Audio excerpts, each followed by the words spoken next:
Hey, it's currently 11:34 p.m. I have a timer that's gonna go off in a minute. And look, my head's cutting off. I have a timer that's gonna go off in a minute and a half because I have clothes in the dryer. I got me a bowl of broccoli casserole and a piece of fried chicken with hot sauce from my uncle's repast.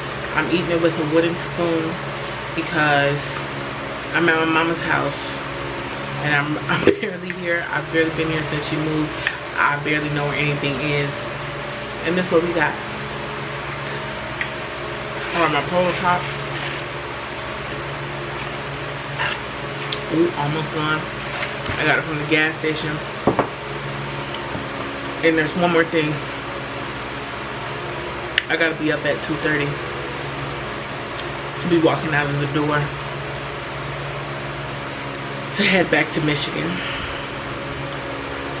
And let me tell you, truth is I'm tired. Options are few.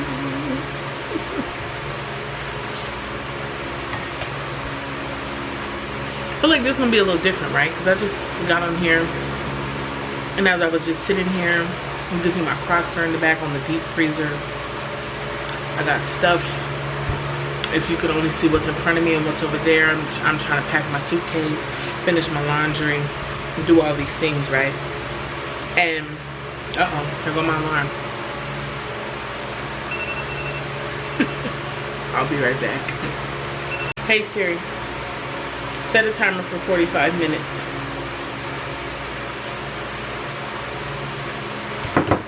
And so anyway, as I have like all these things going on, right, I'm sitting here and I'm tired. I've been home. I traveled back home in July, look, I was about to say January. July 22nd, I want to say. So I've been back home, Rock Island, Illinois. That's where I'm from. In case you ain't know. And for context, for all the people who are going to wonder, it's like 2.5 hours from Chicago. Because I know that's the only place y'all think exists in Illinois. Now don't get me wrong. I love Chicago. Chicago has my heart. That's my second favorite city. But I'm just saying, we exist. But anyways, I've been back home for like 2 weeks, right? And I've been tired for 2 weeks. Okay? And I wanted to get on here. Oh. Mind your business. I wanted to get on here though, right?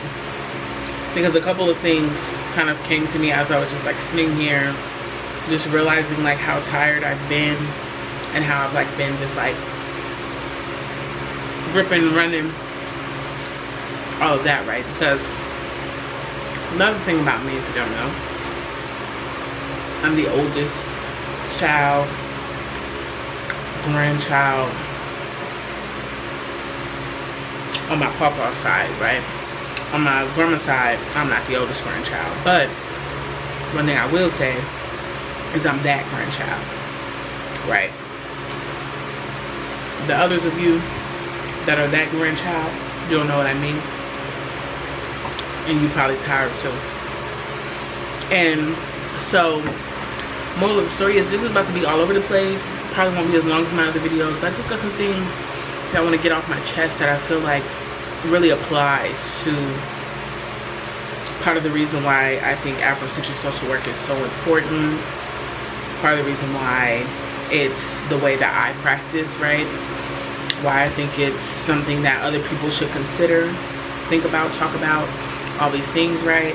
And again, I can only speak from my experiences as a black person, in particular a black woman, or specifically a black woman, whatever. But like, y'all, I went to this conference, right? I went to this conference back in April.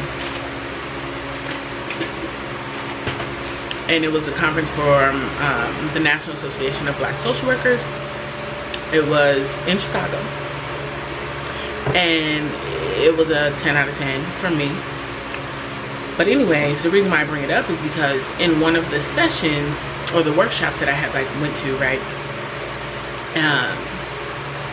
it was on mindfulness for like healing and like all these things, right? And I was like, this is interesting, because yet another fun fact about me, I have been like trying really hard to be more mindful, right? Because another fun fact about me, I have anxiety, and I do this thing, right, where I'm like trying to predict. I overthink a lot. I'm also a Gemini, so that's probably part of it.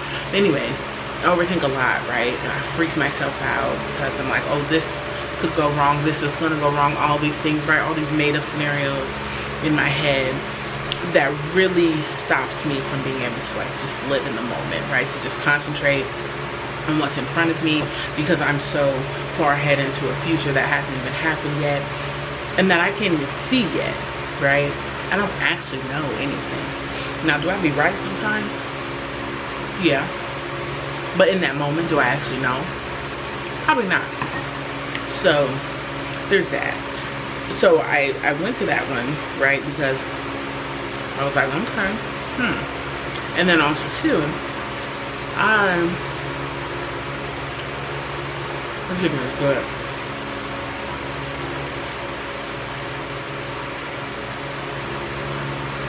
You know it's good when you're dancing. But anyways, also too, the work that I do in survivor advocacy is what it's called. And essentially what I do is advocacy work for experiencers of sexual violence and intimate partner violence, stalking, sexual harassment, sexual assault, in that realm, right? And I'm like, mindfulness could be a really interesting like practice, all these things, right? So there were multiple reasons why I went to this session.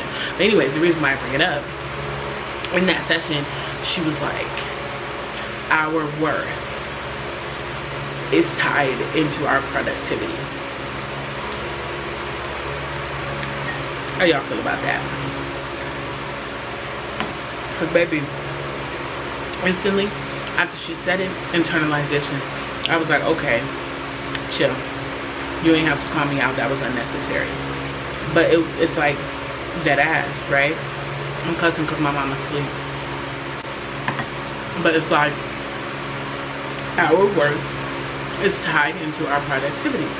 And especially when we're talking about American society, white supremacy, right, that we have, and all these things, that is ultimately like forcing us to have these gears moving all of the time to fulfill this fantasy of this American dream and of all of these things. And it's like, god damn, you know? And like, again, I'm just ranting, but hopefully you picking up what I'm putting out. Like, I'm literally sitting here, it's 11:45 right now, and my whole day is gone. It's gone. I have to get up in a couple of hours, right, because I'm on the go, I'm on the move, right? I'm going back to Michigan. I have to handle some business, and then I'm going to Europe to do a graduate independent study. And I'm so freaking excited for that. But you know what I'm going to do the first 2 days while I'm there? Sleep.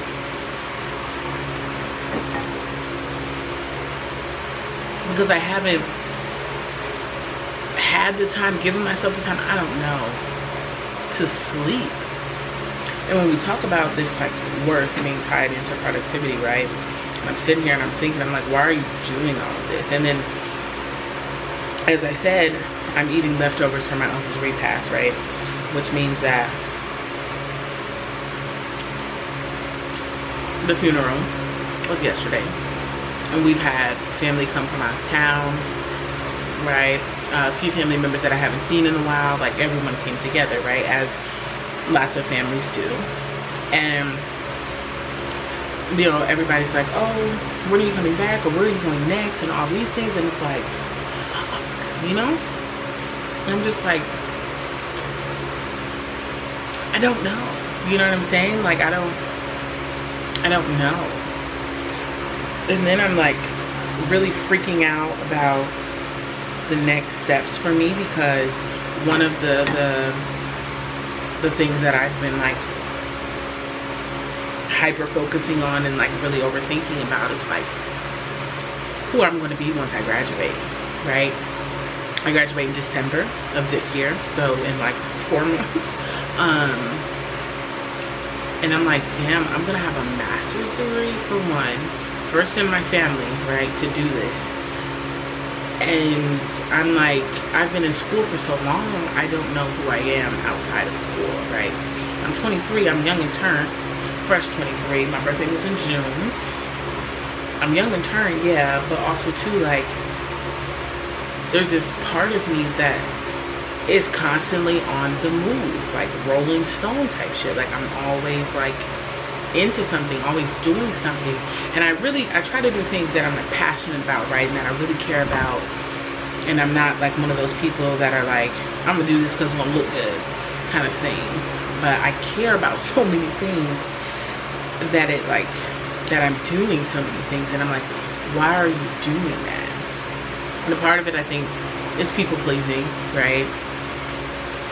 And the other part of it, I think, is this like worth piece, right? Which I think ties back into some of that people pleasing as well. And I think when we break all of this down, right, this is the part that I've really been reflecting on. Stems from trauma, right? And you might have a different output, let me know, tell me, whatever. Again, I'm just sitting here ranting. None of my words are put together. I didn't take no notes like I wanted to or anything, but like it stems from this trauma, right? People pleasing. Trauma comes from trauma, right? Wanting to be seen as worthy, wanting to feel worthy. It's because you felt like you weren't worthy before, right? Which can then kind of transcend into this like people pleasing personality or these people pleasing behaviors and all these things that just leaves you bloody fucking exhausted.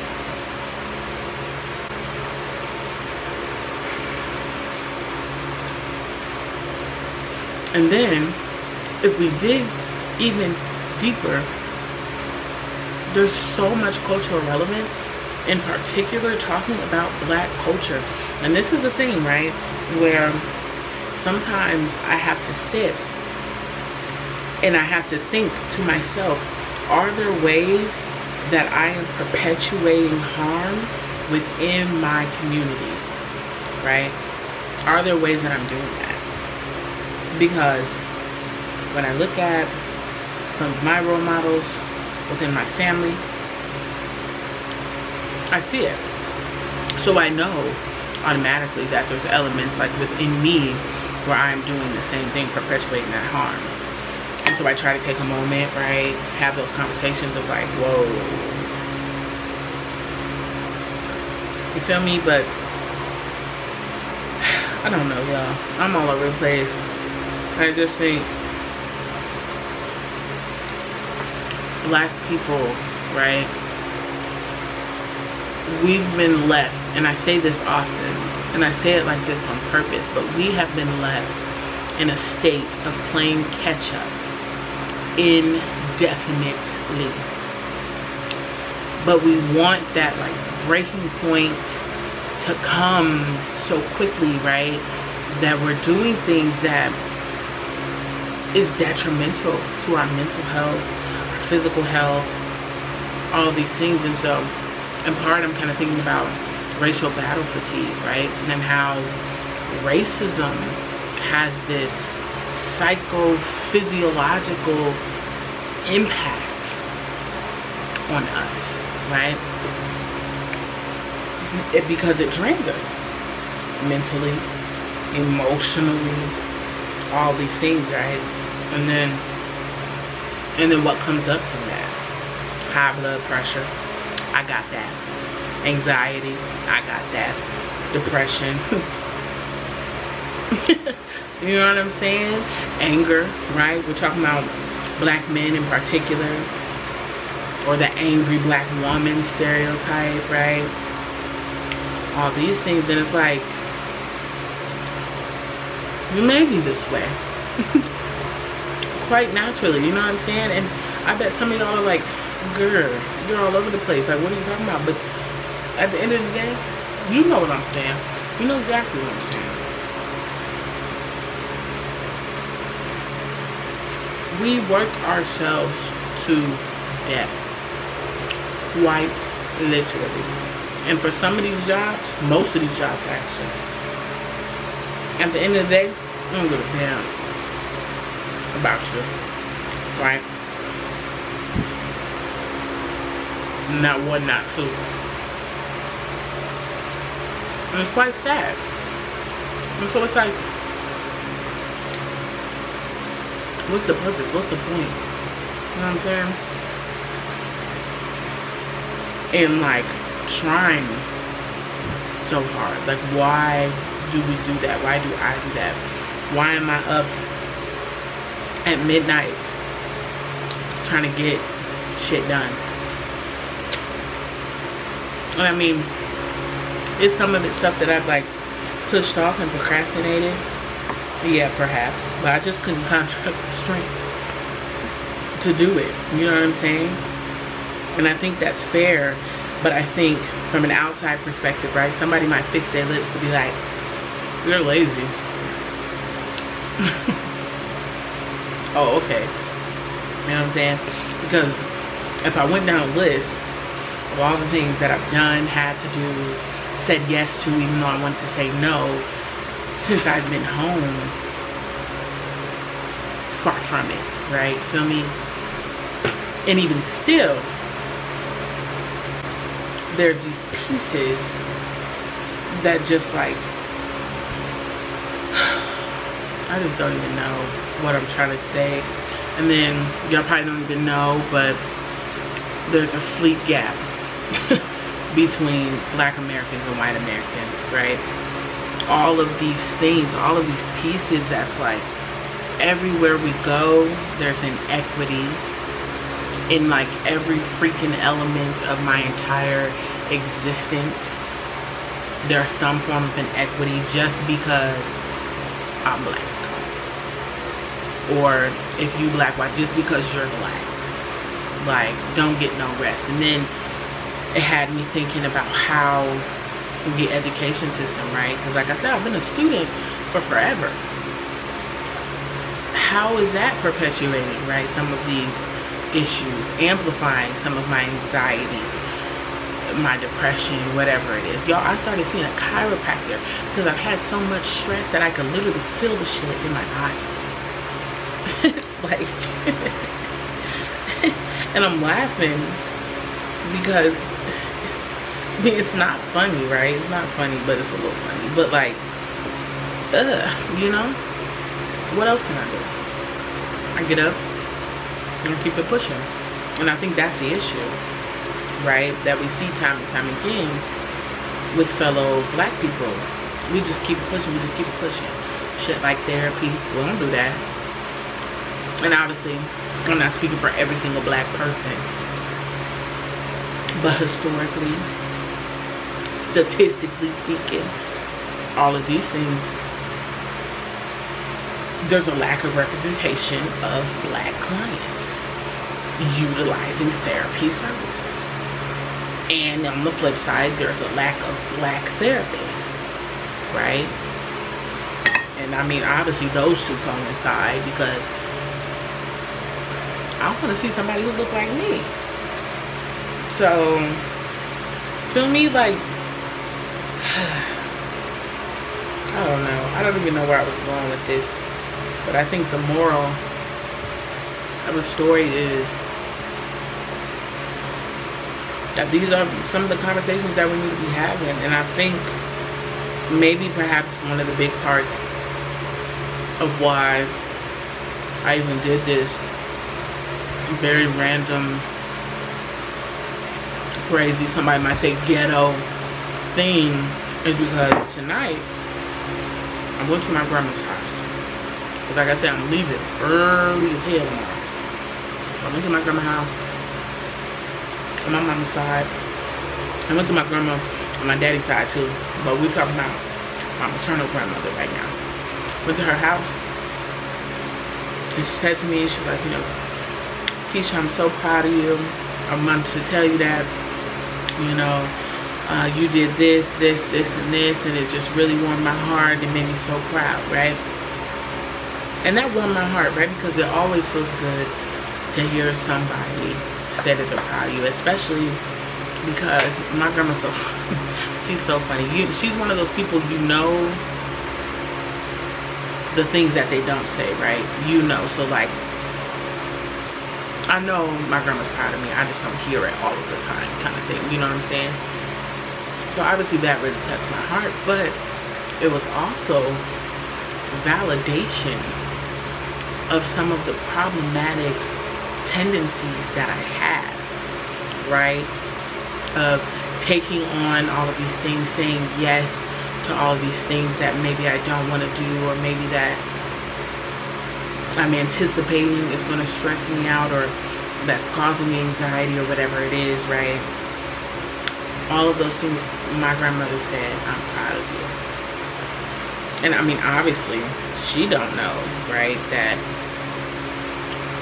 everything I just say, I'm not going to repeat myself. But obviously, that's not something that she knows, right, that she's validating. Those aren't her intentions, whatever it is.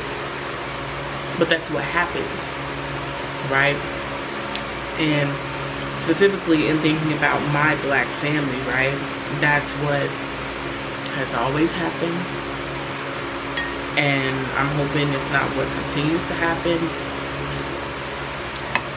but that's just how it is. And so again, thinking, in what ways am I perpetuating these harmful tendencies, these things that cause me harm as an oppressed, marginalized individual, right? Because everywhere we turn, and it all goes back to this one big old, you know, system that just decided they was the big dogs and could do whatever with whomever and oppress whoever, right? And so now here we are.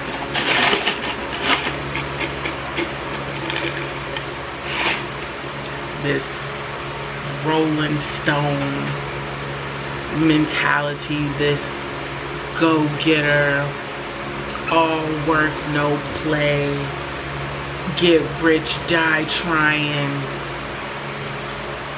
by any means necessary, all of it. That's just how I feel about it.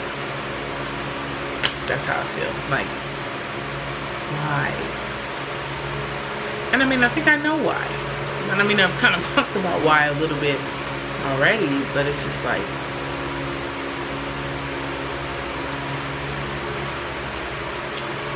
when are we going to be able to break the cycle, right? And that's why I think having these conversations, these rants, these whatever, right? Black people deserve rest. Black people deserve normal blood pressure. Now, I know you're probably like, you got high blood pressure, you eating fried chicken at midnight. Mind your business. Like, I am who I am. You know what I'm saying? And you know what? This is another thing we could talk about too. Because, again, culture is at the root of everything. Damn near. Right? If you're not taking a look into my heritage, my lineage, my culture, you're missing everything. You're missing every detail. Because you looking at me right now, right? I put money down. Money down. Because it's something that's already happened before, but I put money down. That when I said earlier, high blood pressure, got that, somebody was like, yeah, I knew that. Or, yeah, I could tell. Because I'm big. Because I'm a fat woman, right? A problematic assumption that you would have made. if you go on the internet, right, do some research, I want to say it's like 56%. Because this is a topic that I've been really, really passionate about, right? Because I felt this sense of like shame and all of these things, right? When I got my diagnosis last year of hypertension, got my medication, all these things, I'm like, what the hell? Me? You know what I'm saying? Because everything else is normal, everything else is fine. And like I said, this had never been an issue, and it was just unbelievable. And I couldn't believe it, right? And so from then it became something that I was like really passionate about, wanting to like educate myself on, right? Which again, this is why these conversations are important, because I'm not gonna get up here and pretend I know everything or rant about everything and tell you what you need to know, what you should know, all these things.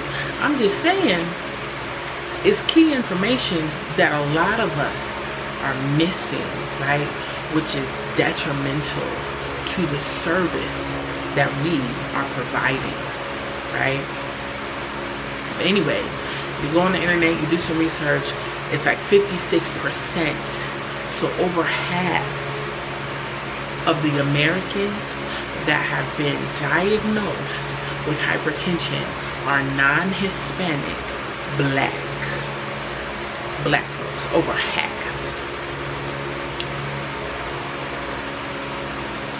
And it will be so many people in our society that'll be quick to be like, oh, that's because y'all lazy, that's because the way, you know what I'm saying, you season your food like a madman, that's because whatever, because your mama big, all of these things.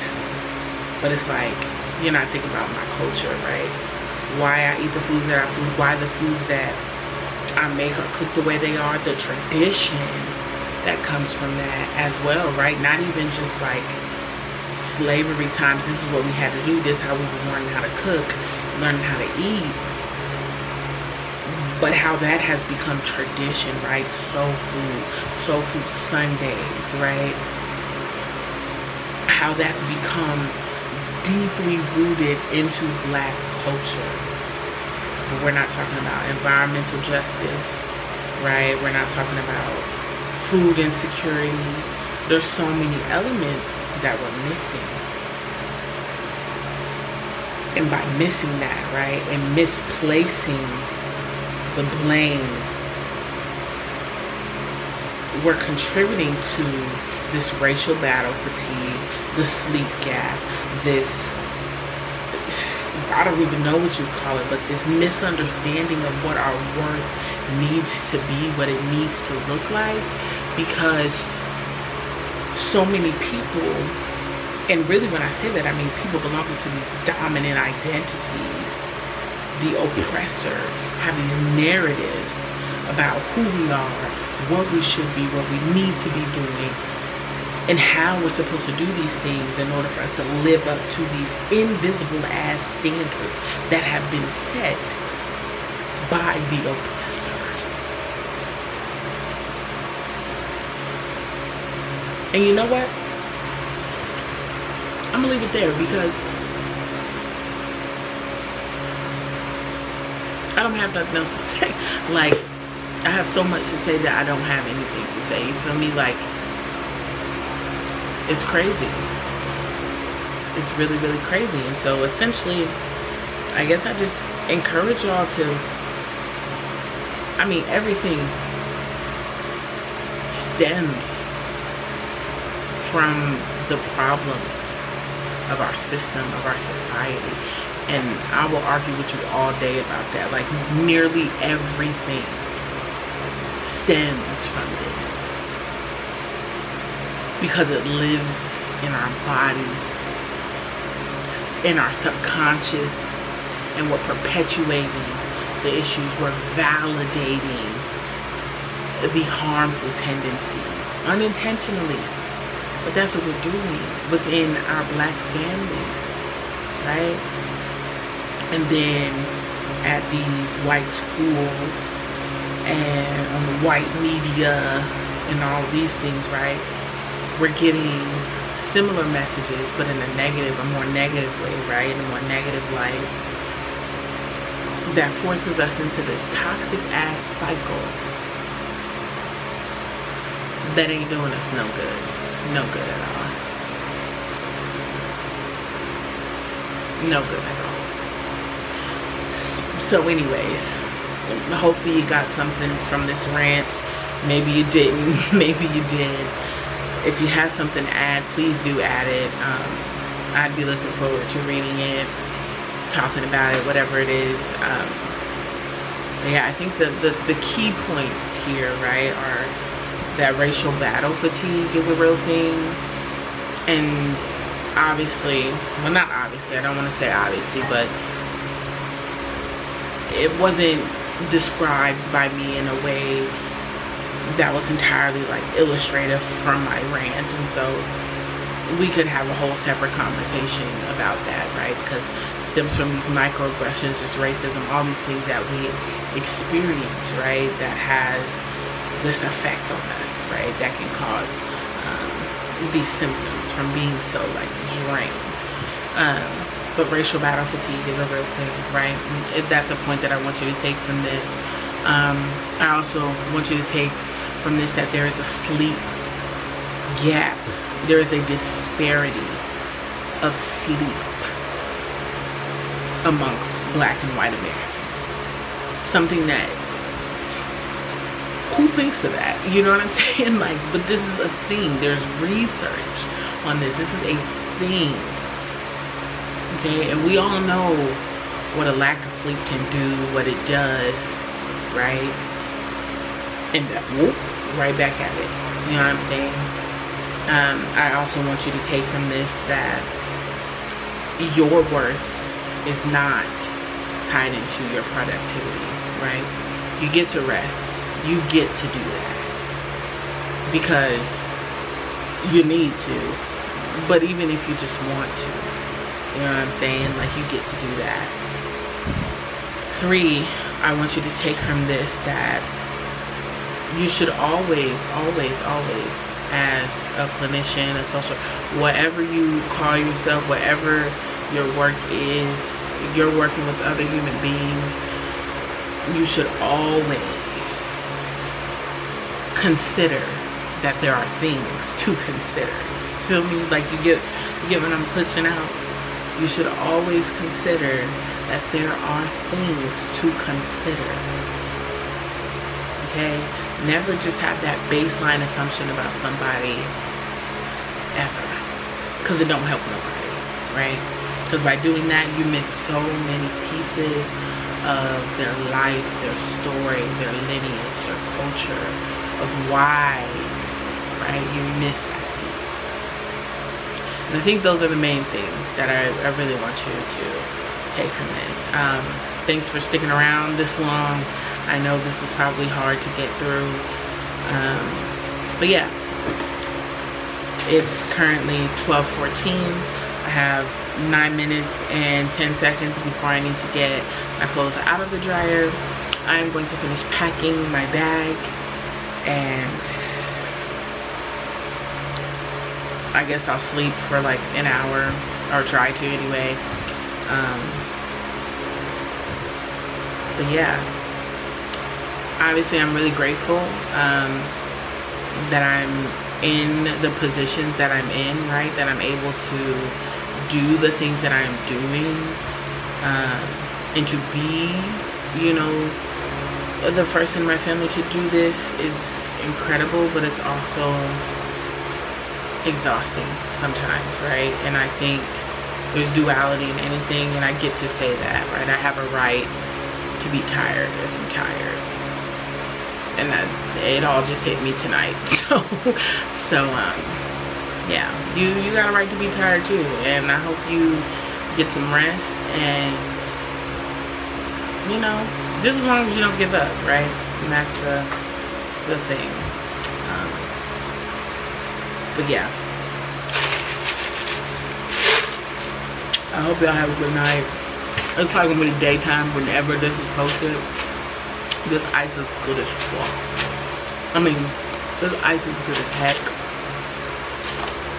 And He's selling hair grease. I mean,